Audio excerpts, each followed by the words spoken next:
Too many people today know how to drive a vehicle without knowing how to do basic maintenance on it. Tow bills can be very expensive, and you don't want to be calling some guy in a truck and paying him $80 just to do something that you could do there on site. Changing a tire is something that almost every driver should know how to do. It's a very simple process, and it all begins with recognizing that you have a flat. Now, this isn't rocket science. You're going to know if you have a flat tire or not. You're going to feel that you've hit a bump. You're going to know that your tire is blown and is no longer functional. You're going to want to pull over to the side of the road and put your hazards on. You'll then want to exit your vehicle on the door that is not facing the road. This way you minimize the risk of being hit by a passing car. Next, you're going to locate the tire that is damaged. Now, you may be freaking out because you don't know where the tire is. Good news.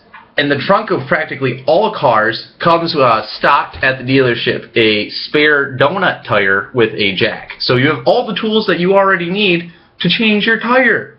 Yay! So firstly, you're going to want to get the jack. Now, going into your trunk, underneath the trunk area on the floor, there is going to be a jack, a 4-way, or any sort of tire iron, and the spare tire itself. Now, you're going to want to take those items and bring them to the curbside where the tire is actually flat. Okay, so taking the jack, you're going to want to locate on your car a piece of metal. Not part of the engine and not part of the frame, because modern day cars are typically made of plastic. You do not want to jack up your car using the plastic. So first things first, you find the metal area. A typical one is right behind one of the front tires. There's typically some metal plating there in some models you can use to jack up your car. You will then place the jack underneath this. Now, some jacks are the lever. You lucked out. Those are the easy ones. And some of them, the cheaper ones that unfortunately are probably in your car if you're unprepared for this, are the cranks.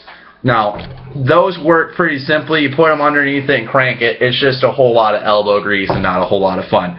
You can do it, though. I have faith in you.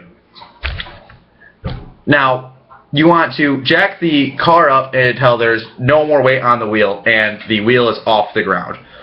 Now, you're going to take your tire iron or 4-way and you're going to unscrew the bolts. Alright, so you take the bolts off and you remove the tire.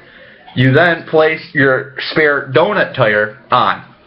Now, you put the lug nuts in a very specific way for safety. You put the tire on, and then starting from the top or anyway, you're going to want to go in a star,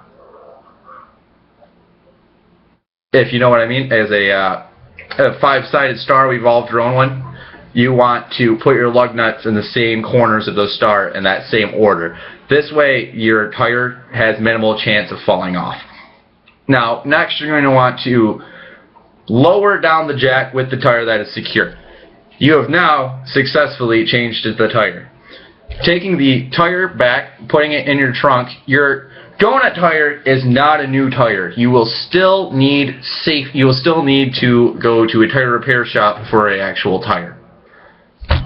Now, giving these few steps, I have faith that you can now change a tire.